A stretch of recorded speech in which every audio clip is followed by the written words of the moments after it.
Charging అయిపోతుందండి.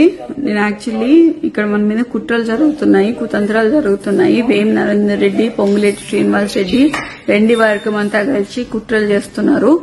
దీంట్లో కడియం శ్రీహరి భాగస్వాములు, అందరూ వరంగల్ అందరూ భాగస్వాములండి. బసవరాజ్ సారయ్య, గుండు సుధారాణి వీళ్ళందరూ భాగస్వాములు. మీరు ఎటువంటి సంకోచం పెట్టుకోకండి. దయచేసి చెప్తున్నాను, కార్యకర్తలను కాపాడుకునే బాధ్యత కొండా దంపతులది, కొండా కుటుంబాన్ని. ఎప్పుడు మేము కార్యకర్తల వెనకాల ఉంటాము. మాకు పదవులు శాశ్వతం కాదు, పైసలు శాశ్వతం కాదు. మేము నిబద్ధతతో పనిచేస్తాము, కార్యకర్తలకి వెనకాలని చేస్తాము. మీరు దయచేసి మీ మనోధైర్యాన్ని కోల్పోకుండా మాకు మనోధైర్యాన్ని ఇవ్వాలని మనస్ఫూర్తిగా కోరుకుంటున్నాను.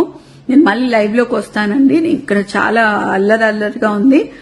చుట్టూ మొత్తం పోలీసుల ప్రహారీలో నేను ఉన్నాను.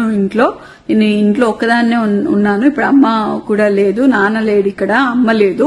నేను ఒక్కదాన్నే ఇంత పెద్ద ఇంట్లో ఒక పోలీసుల ప్రహారీ మధ్యలో ఉన్నాను. మేమేం తప్పు చేశామనేది కూడా తెలియట్లేదు. అసలు ఇంత కక్ష కట్టి బీసీ లీడర్లని మమ్మల్ని ఎందుకు ఇలా చేస్తున్నారు అనేది తెలియట్లేదు.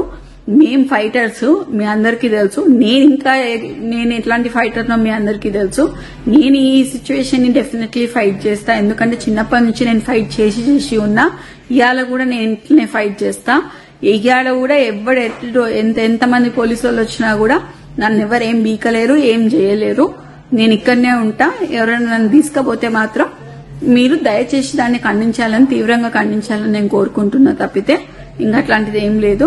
దయచేసి మీరందరూ మా అండ ఉంటారని చెప్పి నేను మీకు చెప్తాను. మాకు సపోర్ట్ చేయండి. మీకు మీ అండదండలో మీకు కంపల్సరీగా తోడుంటామండి. Thank you.